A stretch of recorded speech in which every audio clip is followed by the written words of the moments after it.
Thank you. That was awesome. I know that there's a lot of valuable information on there, and I'm really glad our students are able to listen to that, and hopefully both virtually now and then also in the recording for future students. So thank you. I want to make sure that students feel free to ask questions. You can either unmute, you could turn on your camera if you'd like, and or put it in the chat. We'd love to get your questions, but I also have some backup ones that I've kind of prepped just in case to get the ball rolling. So I'll just see if anyone has any questions. Yeah, ask away. Always happy to talk about whatever I can do to help people get hired. All right, well, while we're waiting for some questions to fill in, I'll just kind of get the ball rolling with one. I'm wondering if you could talk about how the pandemic and the shift to virtual has affected like the recruiting environment for you, and with those changes, what's important for students to be thinking about? Obviously, you talked about virtual career fairs and your background, but if you could talk a little bit more about what the recruitment season might look like now for students wanting to job or internship search. Yeah, it's a question I've been thinking a lot about the past few months. It became pretty evident, I think, maybe late in July that things were going to be going virtual, which I don't think anyone was really hoping for. But it is. It's a new animal. You know, I was on a conference call with recruiters and CED from 7 or 8 places across the country. Nobody's ever done a virtual career fair before. I know there's been some out there, but I know for the most part, people haven't been too engaging in them. But it's the way that things are. It might be the whole year. Maybe there's more of this going forward. I just don't know. So I've been trying to do a lot of education. There are several different platforms, and across the 13 schools that I recruit at, there's like 3 or 4 different platforms. Most of them are on Handshake. Handshake's probably been the leader as far as getting information out to people.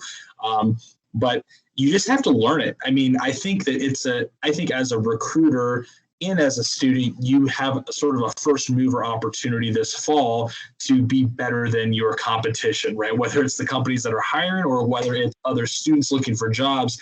By being part of this, you are ahead of everybody else. So I mean, more important now than ever, get that resume on there. That is going to be my primary way of recruiting this fall, is going to be looking through resume books, because I'm really worried about student participation across all of our schools in the virtual platform.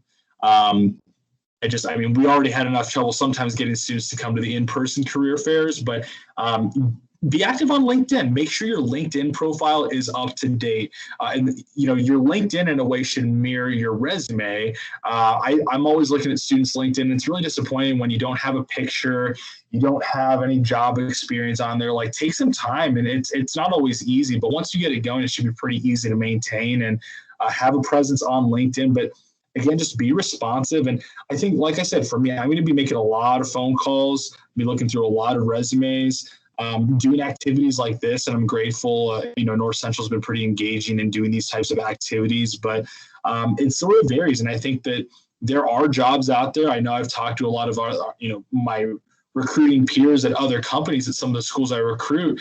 And there are people hiring.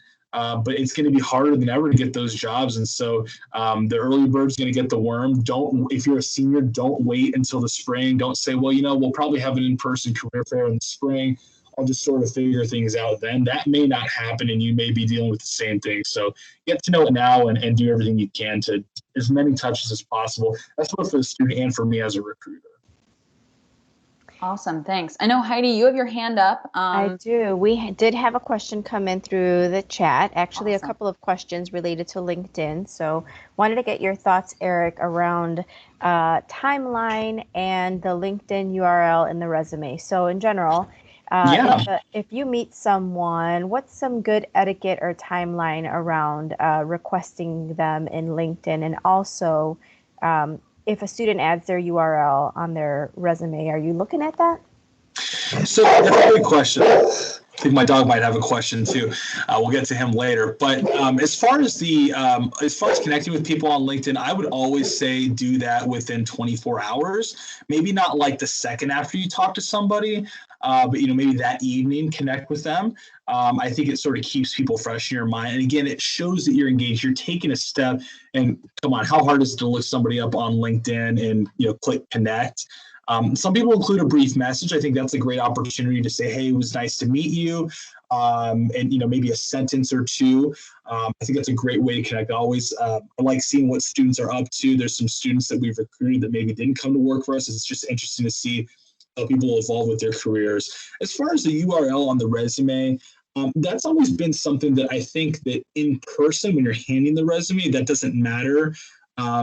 Your LinkedIn is sort of a secondary resume in a way, but with things going virtual, it might become a little bit more important.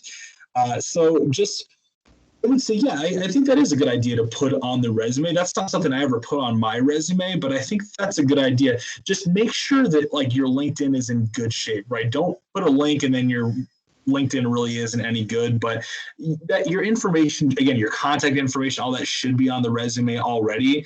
But I think it's a great idea. I mean, I think that, we do check social media. We'll throw names into Facebook. We'll put things on LinkedIn and, make sure that those things look professional. Your picture isn't just a cropped out picture of you hanging out with people on the weekend. It's a great time to sort of double down on your LinkedIn game. Should students be running out to get their premium LinkedIn if they're looking for a job? That's a good question. I've never done LinkedIn Premium. That's not something I would have ever thought to pay for as a student. I don't know if there's free options if you're a student or through the college. I don't know if that exists, but I don't think that's something you need. I think that if you're active on Handshake, if you are, I would encourage people to look at Indeed or ZipRecruiter or something online as well. We primarily use Indeed to post our management training program. That's probably your better bet. From a recruiter side, as far as hiring on LinkedIn, I really use LinkedIn more of a secondary thing, right? It's sort of a way it's like a professional Facebook in a way, right? You sort of keep track of what people are doing. We talk about activities we're doing with CED. We talk about where we're recruiting and what types of activities we're doing. But I think your resume and you yourself really need to do the talking. And I know that I haven't tried to hire post ads on LinkedIn, but I've not heard great feedback from some of my peers, at least in CED. So that's not to trash there. I mean, if you can apply through jobs, that's great. I just know we haven't had a great experience. That's a good question. LinkedIn, I think I've seen a lot of growth on LinkedIn in my time. So, I graduated from college 5.5 years ago now, and I think that it's really, really grown since then. I think that if I were a student now, I'd be paying a lot more attention to my LinkedIn and being active on there than I was when I was in college. Awesome, thanks. And I think one of our career peer advisors just posted some advice for students who are considering premium instead to look up the 8 things on LinkedIn that give you an all-star status. So there you go. Thanks, Yetta. I'm going to shift gears here unless other students have questions on LinkedIn and these topics. But I'm wondering, Eric, for students who might still be exploring a little bit their career paths, maybe they're not totally sure the route they want to take. Maybe they're considering sales or marketing. What advice would you give those students who are really still not sure? I think that it's so challenging when you are, 19, 20 years old and you've never, worked a real full-time job. I used to think sales was bad, and I've, made part of my career doing sales, right? I think it's important to cast a wide net in a sense. And, I'm always going to talk from a business side. If you're a business student, consider marketing or management or sales. There could be a fit. But, if you don't want an accounting job or a financial analyst job, that's totally fine. Don't feel like if there's something if you're not interested in it, then don't pursue it. But it can be very restrictive if I read a resume of somebody that says, looking for a full-time marketing position, A lot of times I will pass on that resume because I know that's not an activity that I can offer, though that person could be qualified to do what we're looking for. So that's where the objective of a resume can be a bit of a double-edged sword, because you want to sort of indicate what you're interested in, but sometimes if you're too specific, it can limit your opportunities. So I think that just talk to as many people as you can, talk to students who are older than you, talk to your career center. Again, I just sort of lean on networking as much as possible. Awesome. Thank you. Again, everyone on the call, feel free. Oh, we just got a question, I think. Okay, I think we're going back to LinkedIn here. We have a student who's asking, they've received messages from people they've never connected with in person, sometimes from other countries. What's an appropriate response to that? Well, I'll say you never need to respond to any messages. So if it really makes you feel uncomfortable, if it's inappropriate, if it's, there is some spam out there. There are some bad people that talk to you about jobs. Usually, if it sounds too good to be true, probably is.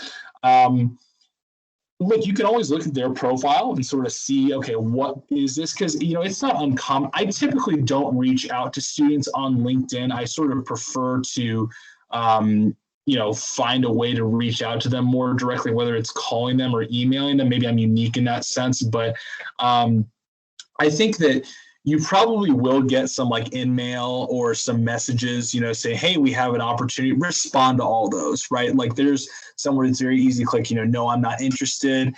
It could be a good connection to make, but I also just don't like being bothered by people who want to recruit me for something I just have no interest in. So to make sure you respond, like if it's, a credible type individual who's offering you something, but I mean, if you're just uncomfortable with it or you just don't have any interest, then you can always say no, thank you, or you can just not respond. That's probably what I would say. Any questions about what recruiters look for, interacting with recruiters or anything like that? I always like to sort of give the insight and the secrets that I can on that, because I think I would have liked that when I was looking for a job a few years ago. Well, I see there's a question about messages that we receive on Handshake run by actual recruiters. Okay, so that's a good question. That's going to be a little bit different for each company. Okay, so some companies take a very centralized model to recruiting, and they have someone working out of an office building in a big city, or maybe they're working from home now, who's doing that. Other companies take a little bit more of like a regional or local approach. Like for us, I cover a relatively small geographic territory relative to the size of our company and of the United States. So like, if you were getting the message on Handshake, from our company, it'd probably be coming from me. So I think that usually they are from a real person, but I think there are some ways that they could sort of blast out messages. So again, I always encourage, like, if you have any interest at all, respond. But it's certainly something we as recruiters talk about. People get pretty frustrated with low response rates from students just in any platform in any way. And Eric, I can definitely add to that as well. We do in the Office of Career Development, we see every contact that we have for every Handshake employer, and any messages that students are getting from those contacts are legitimate contacts from those employers. They cannot send a message to any student on behalf of a company if they are not approved to be a contact with that company. So it can be a recruiter, it could be a recruiting manager, it could be the actual hiring manager themselves. So they're typically very legitimate. So Eric, when students are meeting with a recruiter, maybe in a one-on-one setting at a career fair, either in person or virtual, what sorts of questions do you hope they ask, and how should they prepare for that meeting with you? You talking about like the career fair or? Yeah. Yeah. So, I feel guilty sometimes giving this advice because I'm like, wow, Eric, you did a bad job of that when you were looking for jobs. But I think I've sort of learned, you see the other side of it. And so you really educate yourself on that. I think that you need to get across who you are and what your strengths are. There's nothing that can turn us off faster than a weak handshake, although maybe we're not doing handshakes anymore, or just people being really poor communicators or not articulating well. Speaking clearly, be, loud, not loud, but it's an in-person event, don't just have that little soft voice. And, sometimes career fairs can be a little bit loud. But be explaining, I sort of say that your resume, you need to talk about what I call your flagship experience, right? So if you're a senior looking for a job, that's traditionally going to be the internship that you just finished over the summer, right? And so, I'm a business student, and then I just had this internship with CED. We worked on this, and that. And I really enjoyed learning about this. And then you ask, what opportunities are available. I also think it's a very mature, you have to be delicate about it. But I have a lot of respect for students that when I talk to them, they say, it sounds like it might not be a good fit for me, but I really appreciate your time. I have a lot of respect for students that do that, because I think that even for me, when I was looking for a job in college, I probably did some interviews that I shouldn't have done, just because I sort of was like, oh my gosh, like if I get an offer, that'd be so cool, right? But you only need to find one job at the end of it. So just be honest with yourself, and get that elevator pitch refined. You need to practice that. I think there's a very small percentage of people that can just sort of walk in and do that without practicing it. So do it for your roommate or your friend, or for a teacher or somebody, where you can be quick, efficiently, concisely articulating who you are and what your interests are. And always, if you can ask a question about the company, you can probably Google some good questions to ask, but just try to you don't have to be too specific, but don't, we answer a lot of cliche questions. People ask us throughout the day, what's your favorite thing about working for CED? Or, just like what kind of customers you have, right? Like, just if there's a question you can develop that you ask everybody, more power to you. I don't know what your conversation is with another company, so maybe have something like that in your back pocket. Awesome. Thank you. And just to echo what Eric said, for any students on the call, you can also practice with your career development staff. We want to help you perfect that elevator pitch. So we're here for you. I think that those career centers are an extremely underused resource at colleges, and that's not reflective of the individuals who work there or the schools themselves. But it really is sad when, just from my experience being at Purdue, I know Purdue, like for the business students, they have like 2 career centers they go to. So when I see a resume there I'm like, you had so many resources. It was so easy for you. These are things that, tuition isn't really cheap wherever you go. These are things you're paying for, and they could be extremely valuable. So yes, please do utilize those career centers. Awesome. Well, I know we're questions. Yeah, some good things about LinkedIn there, and really, like I said, that communication aspect that can really hurt people. Again, acting like a professional to become a professional. If you're not responsive and you're not a good communicator, and like emails aren't text messages. Like when I say, hey, this is just to confirm your email tomorrow, or your interview at 10 a.m. tomorrow. Here's the information. Looking forward to our conversation. And when someone responds, thanks, man, see you tomorrow. Like, are we like buddies going to hang out, or is this like a professional interaction? Definitely good to be thinking about that communication. Mm-hmm. Any other questions? We've got a recruiter firsthand. We got the insight. If you have questions, feel free to, again, put it in the chat. If you want to unmute, welcome your questions. Oh, we got one. Oh, good question. Is it appropriate to drink water during a virtual interview? I sure hope so for the person who's doing the interviewing. Yes, I think it is. I would try, like most interviews are going to be a half hour or less. So like, don't be like downing the water. I would make sure you go to the bathroom and drink some water before you get on the interview. Yeah, there's a lot of talking. Like, I've been drinking my water here during this, and I think that's totally fine to do. But like, just don't do it in like a goofy way. Like, don't be sloppy. Don't like make noise. I think you'll see politicians or people giving speeches that have a quick drink of water. I think there's nothing to be ashamed of that. It's a good question. These are the questions I like things that I would Yeah. never think to like put on a PowerPoint, but like these are the things that like, you know, you wonder as a student or as a job candidate. So keep them coming. I like it. Especially with the shift to virtual, there's just like a new Yeah. etiquette. There's a lot of Yeah. Or like backgrounds for people, you know, when you're doing, whether it's just a internal company, you know, Zoom call, or if it's an interview, you know, think about, you know, where your lighting is, right? Like, can you see your face? Or like if you're sitting in front of a window, your face might be very dark.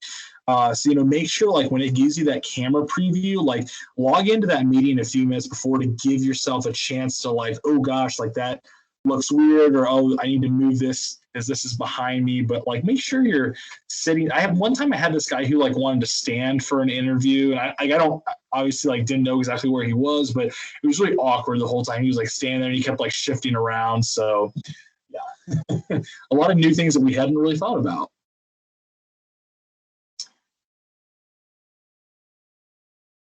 Other questions? Or what are students most afraid of when looking for jobs right now? Or are there worries or anything like that? So let's see. How do you stay connected to recruiters over LinkedIn after the first time you reach out? So that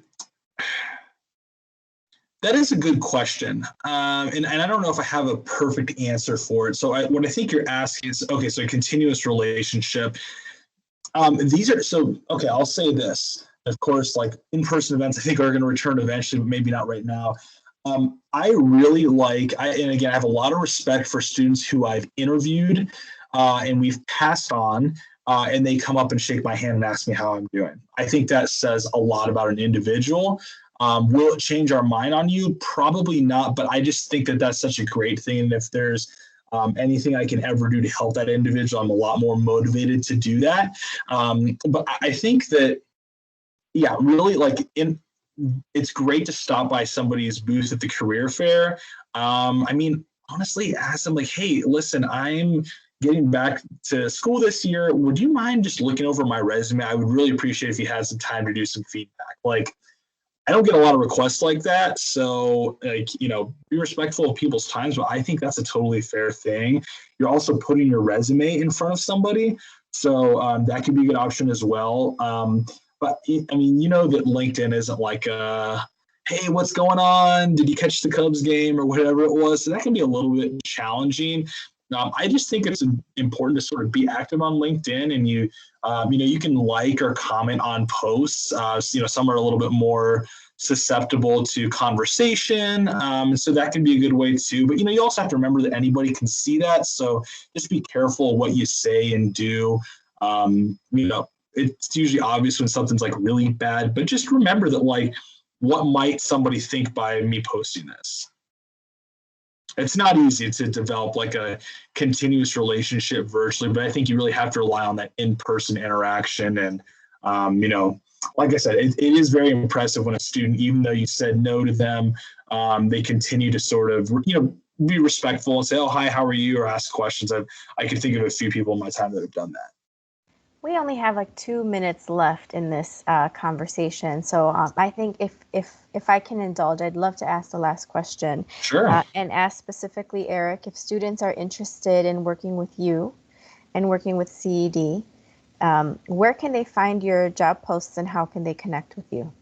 Yeah, so we have, you know what, that gives me a good reminder. I need to make sure that we have it posted on Handshake. So if we don't, we'll have it on there very soon. I believe we do. You can always go to cedcareers.com. You can always express interest in different things there. Those sort of, you know, if you're a North Central student, that'll filter to me. You're more than welcome to connect with me on LinkedIn. I always like adding people and you know, having conversations or being a resource. You know, I will be on campus eventually, you know, once we start having some events. But yeah, I think that's probably the most I could say. You know, be looking for job postings everywhere through different mediums, and keep your eyes and ears open, because there are opportunities out there. But I think that I would say students, generally speaking, to all the schools I recruit at, I think that students got very complacent in the last year to 2 years because it was not very difficult to get multiple offers and good salaries. And I think that's shifting now. Well, thank you so much, Eric. I know that Yeah, I my learned pleasure. a lot. I'm sure that everyone on this call learned a lot, and we're really grateful to have you here. Thanks, and a virtual round of applause. Thank you very much. It was my pleasure. Always fun to do these things. Awesome. Well, we appreciate it very much. Yeah. Well, thank you to everybody, and have a great day. Good luck as you're searching for your jobs. All right. Take care.